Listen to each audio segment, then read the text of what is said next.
بسم اللہ الرحمن الرحیم. سامعین محترم السلام علیکم ورحمۃ اللہ وبرکاتہ. پارہ نمبر 13 اور 13 رمضان المبارک آپ کی خدمت میں حاضر ہیں قرآن کریم کے مختصر خلاصے کے ساتھ. دعا کریں اللہ تعالی ہم سب کو قرآن پاک کی قدر کرنے کی اور اس کے اوپر عمل کرنے کی توفیق نصیب فرمائے. سامعین، پارہ نمبر 13 میں 3 صورتیں ہیں. سورہ یوسف کا کچھ حصہ ہے، آدھی سورہ یوسف ہے، اس کے بعد سورہ رعد ہے، پھر سورہ ابراہیم ہے. اور سورہ یوسف کا میں مختصر خلاصہ عرض کر دوں، پھر اس کے بعد اگلی صورتوں کا. قصہ یوسف بیان ہو چکا اور بچے کی زبان کے اوپر ہے، اور کچھ میں نے مختصر پارہ نمبر 12 کے ذیل میں عرض کر دیا تھا. اب قصہ یوسف سے حاصل ہونے والی نصیحتیں، فوائد اور وہاں سے عبرت کی چیزیں کیا کیا ہیں، بے شمار ہیں. میں چند چیزیں آپ کی خدمت میں رکھ دیتا ہوں. سب سے پہلے تو یہ دیکھیے کہ مصیبت سے راحت تک کا سفر. کنویں میں گرے، بازاروں میں بکے، جیل میں بند ہوئے، لیکن اس ساری مصیبتوں کے اوپر، تکلیفوں کے اوپر صبر کیا تو اللہ تعالیٰ نے ان کو 2 چیزیں ہیں. ایک پہلی چیز تو یہ کہ یہ ضروری نہیں کہ ہر مصیبت ہو. کبھی کبھی کوئی مصیبت وہ آپ کو ایک بڑی نعمت تک پہنچا دیتی ہے. اگر یہ کنویں میں نہ گرائے جاتے، یہ بازاروں میں نہ بکتے، تو یہ عزیز مصر اور مصر کے حاکم کیسے بنتے؟ تو اس لیے مصیبت کے اوپر پریشان نہیں ہونا چاہیے، حوصلہ رکھنا چاہیے. کہ دیکھنا چاہیے کہ یوسف جیسا حسین نبی جب مصیبت میں گرفتار ہوتا ہے تو اس کے بدلے میں اللہ تعالیٰ اس کو ایک بڑی نعمت سے نوازتے ہیں. تو ہمارے اوپر بھی جو مصیبت آئی ہے، اس میں بھی اللہ نے اس کے بعد کوئی ان مع العسر یسرا، ہر تنگی کے بعد اللہ نے راحت رکھی ہے. دوسری چیز کہ آپ یہ دیکھیں کہ یوسف علیہ السلام نے ان مصیبتوں میں صبر کتنا کیا. لہذا ہمیں بھی اپنی مشکلات میں، معاملات میں، تکلیفوں میں صبر سے، حوصلے سے، تسلی سے کام کرنا چاہیے اور کام لینا چاہیے. پھر اس کے بعد حسد بہت بری بلا ہے، بہت بری مصیبت ہے. اندر ہی اندر بندے کو ذہنی کوف دے کے، ذہنی طور پہ نفرت اندر ہی اندر بھر دیتا ہے. یہ حسد انسان بھائی کو بھائی کا دشمن بنا دیتا ہے، اور بھائی بھلے یوسف جیسا خوبصورت ہو، وہ اٹھا کے اس کو کنویں میں پھینک دیتے ہیں. اس لیے حسد بہت بری بلا ہے، اس سے اپنے آپ کو بچائیں. اور چوتھے نمبر پہ عفت، امانت، استقامت. 3 چیزیں: پاک دامنی، امانت داری اور استقامت. یوسف علیہ السلام نیک بھی تھے، خوبصورت بھی تھے، پارسا بھی تھے، سب کچھ تھے، لیکن عفیف بھی تھے، پاک دامن بھی تھے. کہ بادشاہ کی بیوی، ظاہر ہے اس وقت کے بادشاہ کی بیوی عام عورت نہیں ہوگی، بہت خوبصورت ہوگی. وہ بڑے محل میں وہ رہنے والی تھی. اتنی خوبصورت عورت نے شاہی محل میں یوسف علیہ السلام کو گناہ کی دعوت دی، تو یوسف علیہ السلام نے گناہ سے انکار کر دیا اور معاذ اللہ انہ ربی احسن مثوائی انہ لا یفلح الظالمون. اور قرآن کہتا ہے وغلقت الابواب وقالت ہیت لک، دروازے بند کر دیے اور کہنے لگے آ بھی جاؤ، ابھی کب تک تم آؤ گے، کیوں نہیں آ رہے؟ تو انہوں نے کہا معاذ اللہ، میں اللہ کی پناہ چاہتا ہوں، انہ ربی احسن مثوائی، میرا رب بہترین ٹھکانہ ہے. وہ وہاں سے نکل گئے. تو عفت کمال کی تھی، امانت داری کمال کی تھی کہ جس بادشاہ کا لقمہ کھایا ہے، جس کے گھر کا لقمہ کھایا ہے، اس کی عزت میں اس کی امانت داری کو پروان چڑھایا اور خیال رکھا. اور پھر استقامت کہ اس کے بدلے میں جو آزمائشیں آئیں، جو تکلیفیں آئیں، جو جیل جانا پڑا، پھر بھی وہ نیکی کے اوپر مستقل مزاج رہے. تو یہ 3 چیزیں تمام بھلائیوں کا سرچشمہ ہیں. عفت، امانت اور استقامت بھلائیوں کا سرچشمہ ہے.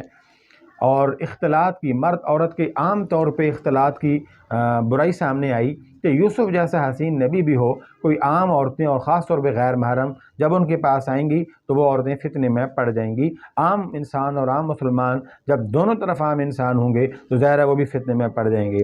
اس کے بعد اللہ پر بھروسہ. مصیبت میں اللہ پر بھروسہ ہے، اور مصیبت پر معصیت کو ترجیح ہے. مصیبت کی وجہ سے گناہ میں نہیں پڑنا چاہیے، بلکہ مصیبت کی وجہ سے کوئی مصیبت آ رہی ہے تو مصیبت میں پڑ جانا چاہیے، گناہ میں نہیں پڑنا چاہیے. گناہ سے اپنے آپ کو بچانا چاہیے. مصیبت میں کا نقصان وقتی ہے اور گناہ کا نقصان ہمیشہ ہمیشہ کا ہے. پھر جب جیل میں پہنچ گئے، اسی لیے جب جیل میں پہنچ گئے تو وہاں پہ بھی لوگوں کو اللہ کی طرف بلاتے رہے. اپنا کام، اپنی مرضی نہیں کی، لوگوں کو اللہ کی طرف بلانا، اللہ سے جوڑنا. جو ان کا مشن تھا، ان کا کاز تھا، وہ پراپر حضرت یوسف علیہ السلام اس کے اوپر کام کرتے رہے. اور جیل میں جا کے تکلیفوں آزمائشوں مصیبتوں کے اوپر بھی صبر کرتے رہے۔ کسی اللہ والے کا قول ہے الحمدللہ بمصیبت گرفتارم نہ کہ بمعصیت، یہ اللہ کا شکر ہے کہ میں کسی بیماری میں پڑ گیا، کسی مصیبت میں پھنس گیا، کسی گناہ میں نہیں پھنسا۔ گناہ کی مصیبت دونوں جہانوں کا نقصان ہے۔ اللہ تعالیٰ ہم سب کو گناہ سے بچنے کی توفیق نصیب فرمائی۔ اس کے بعد پھر ارشاد فرمایا کہ شہادت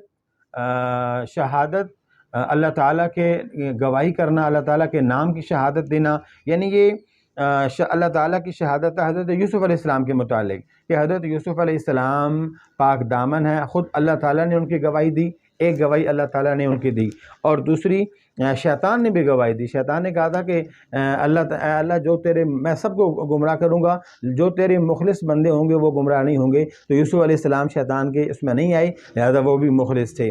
خود یوسف اس کی زلیخا کی اپنی گواہی آ گئی۔ زلیخا نے کہا کہ بالکل میں پھسل گئی تھی، وہ پاک دامن ہے، زلیخا نے بھی گواہی دی۔ یوسف علیہ السلام کی اپنی گواہی بھی کہ میں جیل جانا گوارا کروں گا، مصیبت میں پڑنا گوارا کروں گا، لیکن گناہ میں گرفتار ہونا اور گناہ میں پڑنا میں اس کو افورڈ نہیں کروں گا اور میں اس کو پسند نہیں کروں گا۔ خاندان عزیز مصر کا وہ نوجوان، وہ شخص جس نے دیکھا کہ یوسف علیہ السلام بھاگے جا رہے ہیں اور پیچھے سے اس نے پکڑا ہے، تو اس نے گواہی دی کہ اور وہ معصوم بچہ جب اس نے بولنا شروع کیا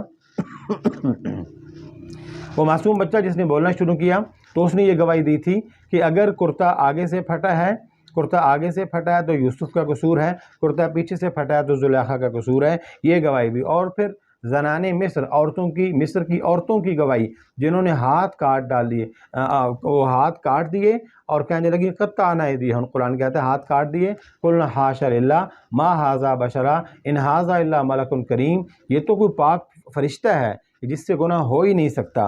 اور پھر ایک اور بات اس میں یہ بھی پیغام ہے کہ سامعین، تقدیر ٹل نہیں سکتی، آنے والی ہو تقدیر تو پھر اس میں تقدیر کے قلم چلنے والا ہو تو یوسف جیسا حسین نبی بھی وہ جیل میں چلا جاتا ہے۔ اللہ کی طرف سے آئی ہوئی تقدیر کو کوئی ٹال نہیں سکتا۔ یہاں پہ ایک چیز اور عرض کروں کہ اس بات چونکہ سورہ رات شروع ہوگی، حضور نبی کریم صلی اللہ علیہ وسلم اس پورے قصے کو بیان کرنے کے بعد آپ نے پیچھے کہیں پہ تذکرہ نہیں کیا اہل مکہ کا، لیکن اتنا تذکرہ اس میں ملتا ہے کہ جب مکے والوں نے آپ صلی اللہ علیہ وسلم کو مکے سے نکالا، ظلم کیا، تشدد کیا، گھر سے بے گھر کیا، در سے بے در کیا، جب آپ مکہ فتح ہوا واپس آئے تو جب وہ قریش کے لوگ جب آئے تو آپ کے منہ سے ایک جملہ نکلا لا تثریب علیکم اليوم، اور آپ نے فرمایا آج میں یہ جملہ وہی کہتا ہوں جو یوسف نے اپنے بھائیوں کے لیے کہا تھا۔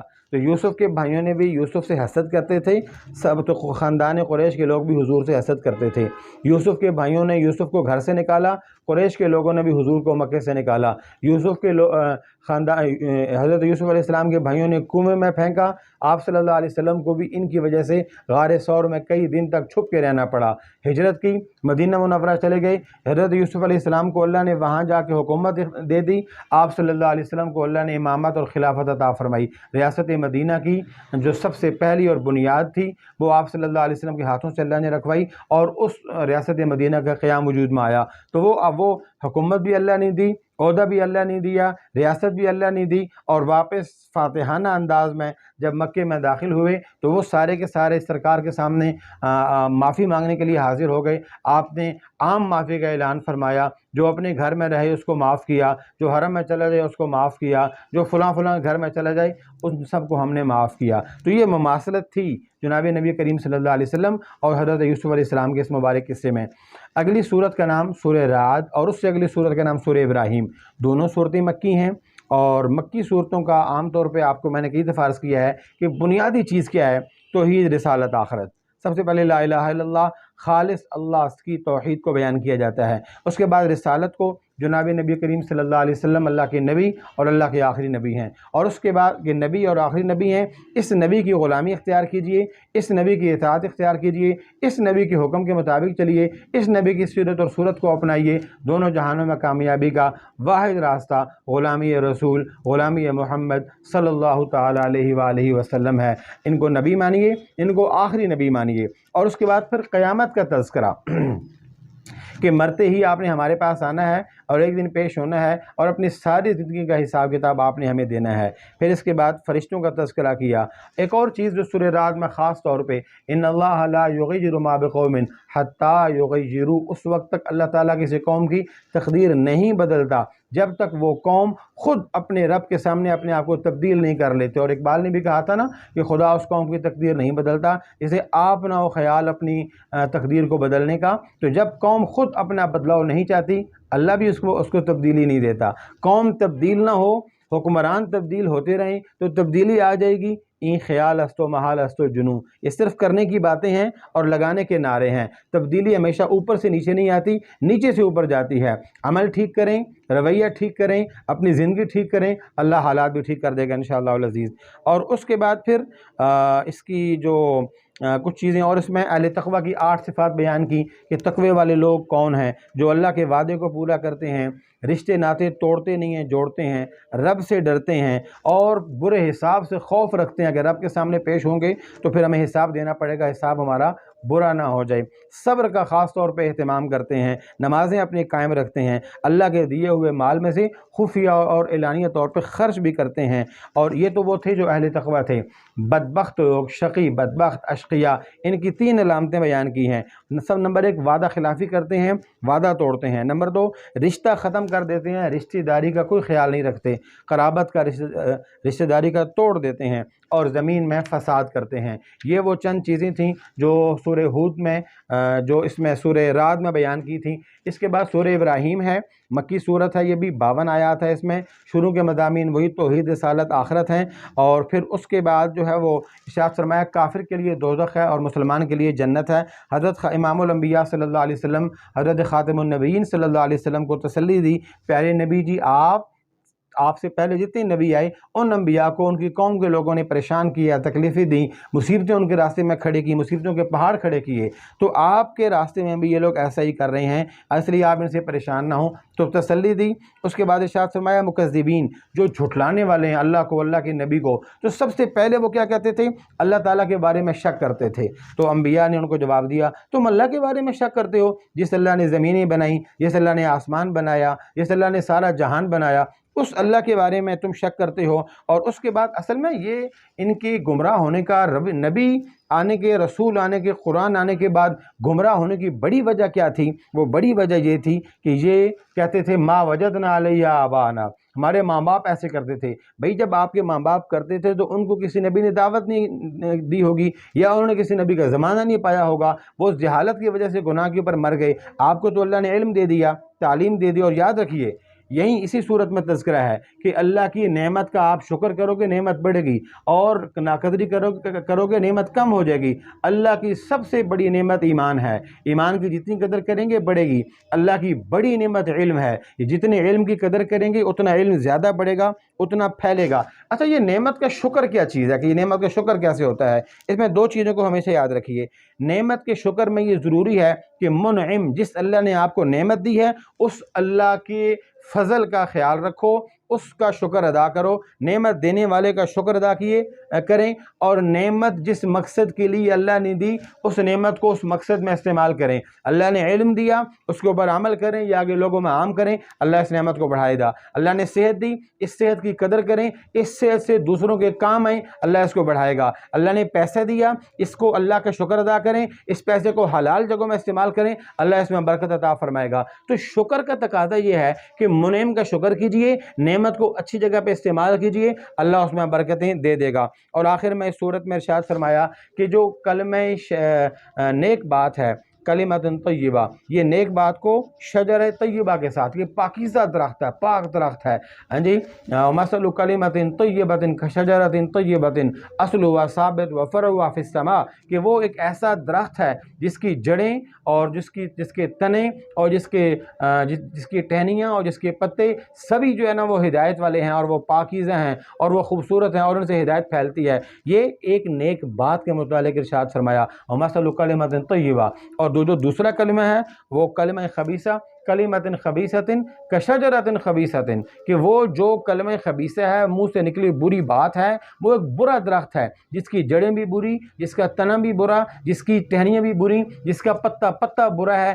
جہاں جہاں وہ جائے گا وہ برائی پھیلائے گا، وہ خباثت پھیلائے گا، وہ نفاست نہیں پھیلا سکتا۔ اللہ تعالی ہمیں پیارے نبی صلی اللہ علیہ وسلم کی ہر سنت سیرت کو اپنانے، قرآن حکیم کی صحیح معنوں میں قدردانی کرنے کی اور اس کے اوپر عمل کرنے کی اللہ تعالی ہم سب کو، آپ کو، پوری امت مسلمہ کو توفیق نصیب فرمائے۔ السلام علیکم ورحمۃ اللہ